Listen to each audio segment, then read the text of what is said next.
I made over $10 million through NFTs and I lost all of it. I went to an Ivy League university and then I dropped out. Then I got into meme coins and I finally figured it out. From an immigrant family to making Fortnite videos, how did we get here? My name is James Wang. I'm 18. I've made over $20 million in realized crypto profits. I drive a Lamborghini and a Ferrari and I dropped out of Cornell, and none of that means anything without the story. So sit down because I'm going to tell you all about it. I'll tell you guys the whole thing, from the YMCA showers because we couldn't afford the water bill, being the invisible kid sleeping in class and being made fun of for bringing dumplings to lunch, and the $11 million I round trip back to almost zero. So before all of this, the cars, the money, the lifestyle, I was just a kid trying to survive. My parents are Chinese immigrants. They came to America with nothing, and I mean nothing. My dad worked double shifts, my mom worked 2, sometimes 3 jobs, nail salon, grocery counter, and somehow still cooked, cleaned, and drove me to school every single morning because I couldn't wake up for the bus. And I still vividly remember those nights where they'd argue quietly about which bill to pay, the water bill, the electric bill, the rent, and I'd be in my room hearing all of it, knowing that I couldn't do anything about it. We were on EBT cards for groceries, and our Wi-Fi would cut out whenever our bill was late. There were nights I stayed at the library until closing just to finish homework because we didn't have internet at home, and then I'd bike to the YMCA to shower. I would go to the YMCA because my parents were worried about the water bill, so for my parents, the dream was simple: just getting an education, getting a stable job, working hard, and retiring comfortably. That was the so-called American dream, right? Doctor, lawyer, engineer, those were the only acceptable life paths for me, and I get it. They sacrificed absolutely everything to get here. They wanted security from me. They wanted me to have whatever they couldn't have. But that life, that 9 to 5, work for a boss, climbing the corporate ladder life, that was my worst nightmare. I just didn't want to be another cog in the machine. I didn't want to spend 40 years building someone else's dream. I just wanted freedom at a young age: time freedom, location freedom, financial freedom.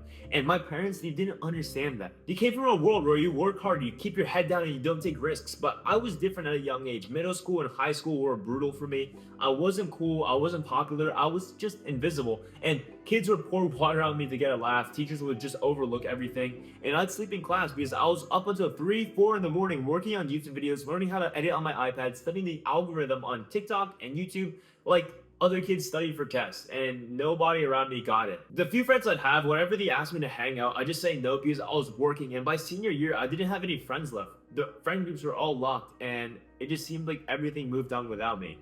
I was a weird kid, and I didn't fit in with anyone else, but you know what? At the end of the day, I didn't care because while they were out partying, I was building my business. Growing up, my world existed on glowing screens: forums, Discord, YouTube tutorials, Instagram group chats, Twitter group chats, and I grew up on the internet with strangers who understood what I was trying to do, and those people, they knew me better than the kids sitting 5 feet away from me in class. I remember one time I brought fish and dumplings for lunch, and the kids made fun of me, called me names, and said my food smelled, so I threw it away, and then I asked for the scraps later because I hadn't eaten lunch. That was the type of shit that stuck with me, and when you grow up like that, you learn early that nobody is coming to save you. So if anything is going to change, it's going to be you. So I made a promise to myself, and I told myself that one day I'm going to make it, one day I'm going to prove everyone wrong, but at the same time, my parents, they didn't see it that way. I have traditional Asian parents, and they saw a kid wasting his life on video games, a kid who was going to end up broke and unsuccessful, and when I told them I wanted to drop out of college to pursue trading and Fortnite content full time, man, that was one of the hardest conversations I've ever had. At the time, it felt like they didn't believe in me, and that hurt more than anything, but I knew what I had to do. I had to bet on myself even if nobody else would. So I'll take you back to when I was 10 years old. I was obsessed with video games, and I don't mean casually playing. I was obsessed. Whether it be Minecraft, Clash Royale, Clash of Clans, whenever a game was popular, I was playing it. I didn't have a PC growing up, so I played on my iPad. I was literally the biggest iPad kid ever. And fast forward to 2018, I'm 11 years old and Fortnite mobile drops. And Fortnite was everywhere. Every kid at school was playing it. Every YouTuber was making content on it. And I'm sitting here watching these creators blow up thinking, wait, they're making money off of this? So I started obsessing over Fortnite, and I ended up becoming the best Fortnite mobile player to touch the game. I was known as the fastest editor. I would win tournaments, place in FNCS, and make a name for myself. I began collaborating in content with the likes of other bigger YouTubers you might recognize, like Ducky the Gamer, Grind to Go, Booga, Face Sway, and more. So I started making Fortnite content myself, and at first I had no idea what I was doing. I was editing on my iPad. I'd stay up until 4 a.m. editing, uploading, studying the algorithm, and I'd watch other creators. I'd see what worked, what got views, what got engagement, and I'd replicate it. But here's the thing, I wasn't just copying, I was innovating. I was making iterations of a lot of other videos. I made highlight reels, tips and tricks, secret strategy videos, setting videos, and anything that came to mind, and slowly the views started coming in. I would start off with like 100 views, 1,000 views, 10,000 views, and then hundreds of thousands of views. And then one day, everything happened at once. I started becoming super viral. And I remember this time where I got 1 million views on a video. I couldn't believe it. I refreshed the page like 50 times thinking there was a glitch, but it wasn't. And then the money started coming in. YouTube AdSense was paying, sponsorships were paying, brand deals were paying, and I'd wake up, check my phone, and see like $500 in my YouTube studio, and then $1,000 a day in YouTube studio, then $5,000 a day. And by the time I was 14, I was making more money than my parents. And truly, I'm not saying that to brag. I'm saying it because it was so surreal. I was a kid, a freshman in high school, and I was making 6 figures a year from YouTube. But what people didn't see was I had no friends in school, I had no social life, and I was sleeping in class because I was up all night working. And my teachers hated me at this time. They kicked me out of class, told me that I was wasting my life. And my parents are proud, but they were also scared. They didn't understand what I was doing, and they didn't understand the internet. They just saw their son glued to a screen. And the crazy part was, even though I was making all this money, I still felt empty because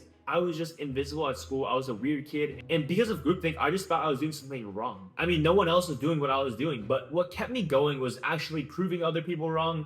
And every single teacher who said I'd fail, every kid who made fun of me, and every single piece of doubt that my parents had, I just used it as fuel. And by the time I hit 1 million subscribers, I had a mini team, editors, designers, and people I was paying with my AdSense checks. I felt like a mini CEO at 14, and then I realized that money isn't real until you make it real. And YouTube taught me that if I put in the work, if I was obsessed, if I was relentless, I could really build something from nothing. And that obsession is what carried me into crypto when I was introduced to it from my YouTuber friends. Everyone always asks me, do I regret not focusing in school?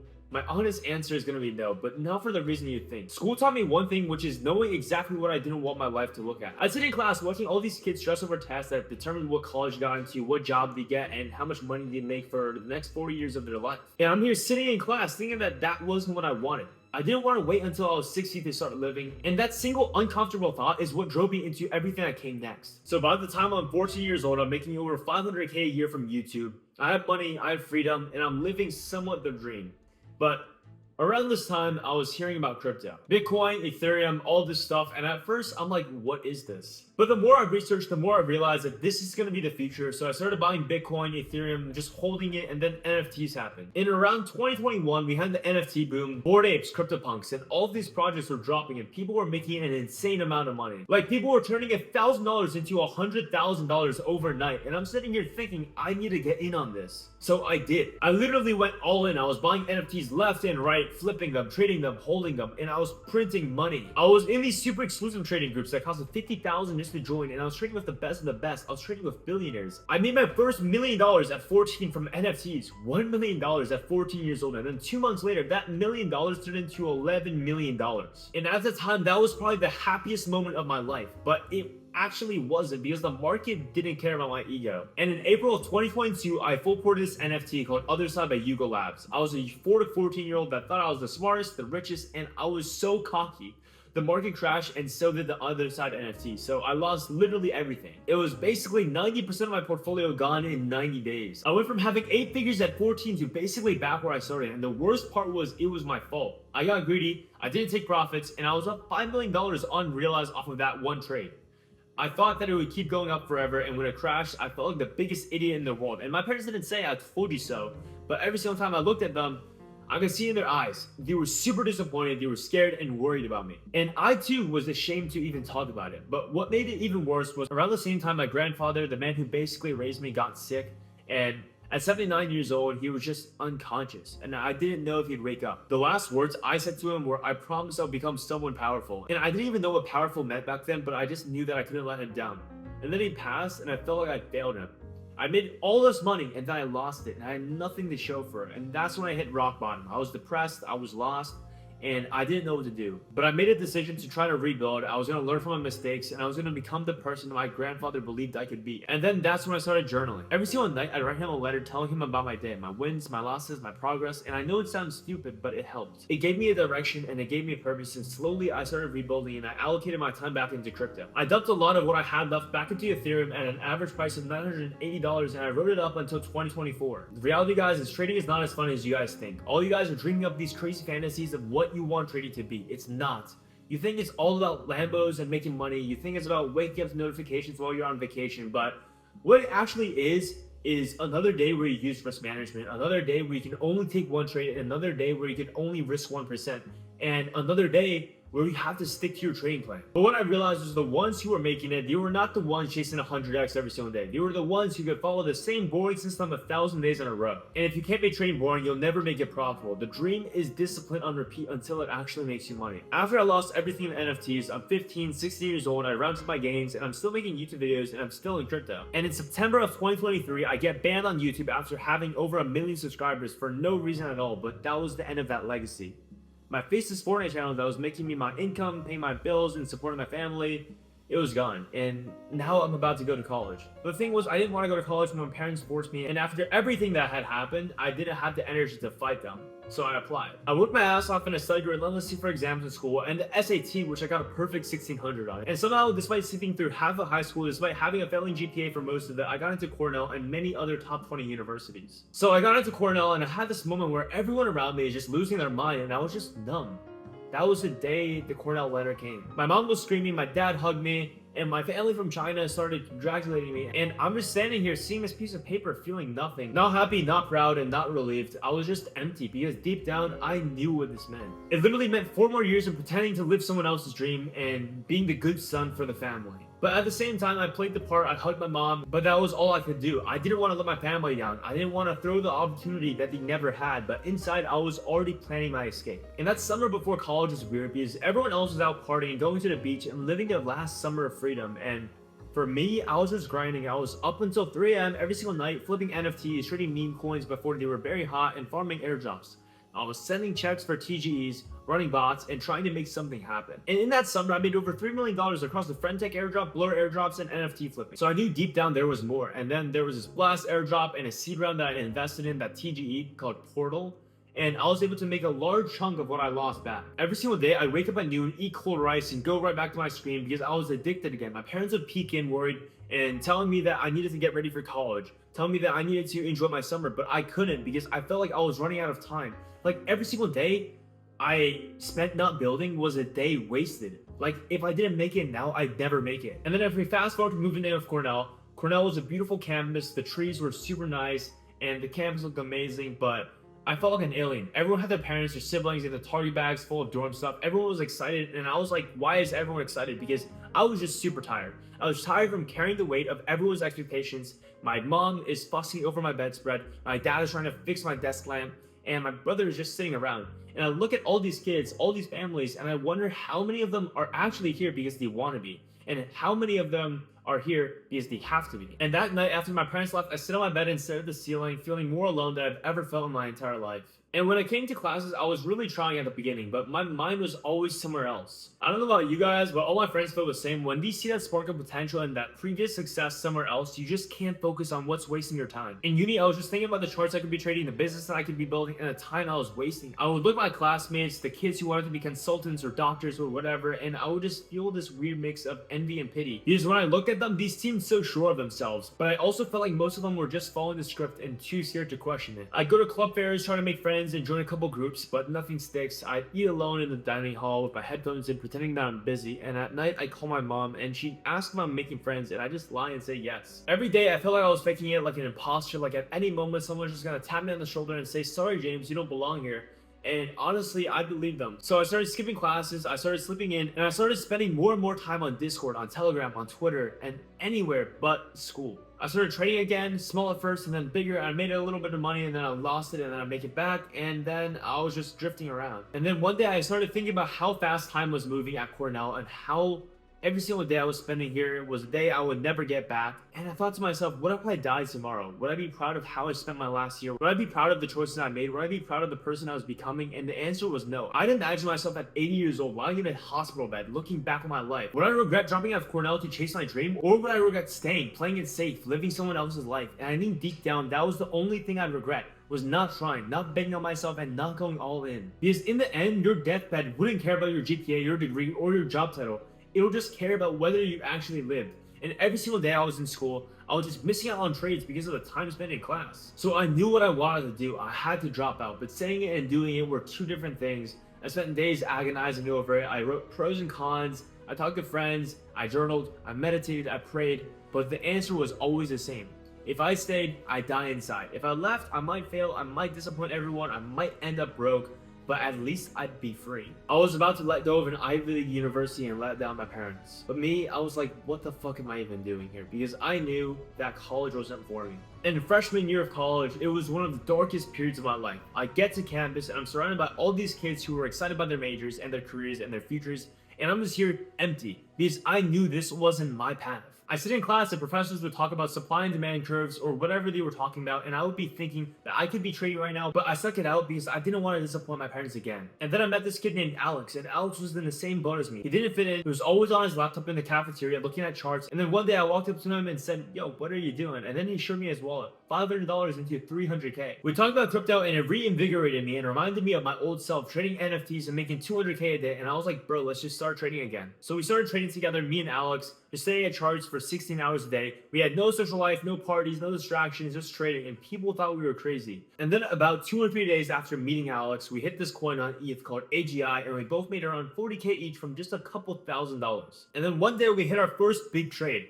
It was a coin called Video Coin. We bought it at 30,000 market cap and it went to 20 million. We made 500K in our dorm rooms. And it was all on our laptops. And over September, October, November, December of 2024, we were consistently making high 6 to 7 figures a month trading meme coins. So I had the conversation with my parents telling them that I was going to drop out. It was brutal, but they understood and I dropped out. The weeks after I dropped out were tough. I felt guilty every single time I saw my parents, guilty every single time I heard them talk about their son at Cornell, guilty every single time I thought about the sacrifices they made. But I also felt free, and for the first time, I was living for myself. My parents are getting older, my brother is watching me, and my friends look up to me. I'm the youngest, but I always felt like I had to step up, like I had to be the one to change everything, and that's a heavy weight to carry, but it's also a privilege because I get to be the one who breaks the cycle. Because I realized time is the only currency you couldn't earn back. You can make more money, you can build more businesses, you can find new relationships, but you can't make more time. Every single day you spend living someone else's dream is a day you will never get back. So I dropped out of Cornell, and me and Alex are trading full-time now. We developed the alpha filter, and the alpha filter is a 3-part system that filters out 99% of the noise and helps you identify the 1% of coins that are actually worth touching. And that's how I went from gambling on these random coins to making consistent calculated trades. So Alex and I started applying the alpha filter on every single trade, and slowly we started winning consistently. One win after another and then another, and before we knew it, we were making 5 to 6 figures a day. In January, right after I dropped out, I hit Trump at 500 million market cap. I got in early and it went to 75 billion. I made $4 million in one trade. So we kept going. We hit Yeezy. I made $1.1 million. We hit Kita. We made $5 million. We hit play after play after play. And people ask me, how did you do it? I just told them about the alpha filter. And I just tell them that it just took discipline, a system, and detachment. But the thing is, people didn't see the losses, the sleepless nights, and the doubt. There were nights where I lost 500K in a single trade, days where I wanted to quit, and days where I questioned if I was good enough. But I kept going because I knew that if I set my system, if I trusted the process, the wins would come. And they did. The market doesn't care that you didn't make rent. The market doesn't care if you lost yesterday, and the market doesn't care about you at all. And that's the brutal truth that nobody wants to hear. Your financial situation has zero impact on market movement. If you needed your trade to work, the market didn't give a fuck. And the second that you needed trading to work for you, you've already lost. Because I realized that if you were trading from scarcity, not abundance, you were going to overtrade, you were going to over-risk, and you were going to make emotional decisions. So by the time I'm 18 years old, I've made over $20 million. I bought my dream cars, a Lamborghini, a Ferrari, and from the outside, it looked perfect. But what people don't see is that money didn't solve my problems, it just amplifies them. And when I made my first big money, I thought all my problems would go away. I thought I'd be happy, fulfilled, at peace, but I wasn't. I was just constantly worried about losing it all again. And happiness is something that you have to work on every single day. And that's when I started focusing on the things that actually matter. My health, my relationships, my purpose. Because make money is cool, but what are you actually building it for? And for me, it's about legacy. So after I made all this money, I realized something throughout this journey. And I realized that I couldn't just keep it all to myself. And that there were so many people out there that were in the same position I was in. Broke, lost, and desperate for a way out. So I started Fortune, where it's my trading community and a mentorship where I teach people the exact system that I use to trade crypto. The alpha filter, risk management, psychology, everything. And the results we've had, they were insane. We've had students make their first 100K in 6 months. People who made millions of dollars on our plates because of our calls. And students who are working 9 to 5 jobs, making minimum wage, and now they're full-time traders. Like Bowen, who joined Fortune with a few $100, and now he's made over 300,000, hitting his first 100K trade on Anon. Or Eli, who's broke and now making 40K a month. Or Howie, who's working his 9 to 5 quit, and bought his dream car, a Ferrari 458. And that's what it's all about for me. Not just making money for myself, but helping other people change their lives. Because at the end of the day, money is just numbers on a screen, but impact, that's real. And I realized if I can help one person break free from the 9 to 5, from that struggle, from the feeling of being stuck, then all of this would be worth it. And now with my family, there hasn't really been much that has changed. Every single time I come home, I'm still my parents' kids. My mom's making dumplings, my dad's reading the Chinese newspaper, and I sit down for a second like nothing's changed, but it has. I made more money in a month than my parents ever made in a decade. I paid off their mortgage, I bought them a car, I've sent money to my family in China, but to them, I'm still their son. And I realized no matter how much I win, no matter how far I go, I'll always be their kid, and honestly, I wouldn't have it any other way. At the end of the day, it's not about the money, it's about legacy and being the one who breaks the cycle. It's about being the one who shows your family, your community, your culture that you don't have to follow the script. So if anything, let me just be an example that you can determine what your story is, and that's worth more than a dollar amount. And if you're interested in taking crypto and trading to the next level, or getting guidance from me and other 7- and 8-figure traders, click the link in the description to apply for Fortune. And that's all. If you guys took something from this video, please subscribe, and I'll see you guys in the next one. If you have any other questions, please leave a comment. See you guys in the next one. Peace.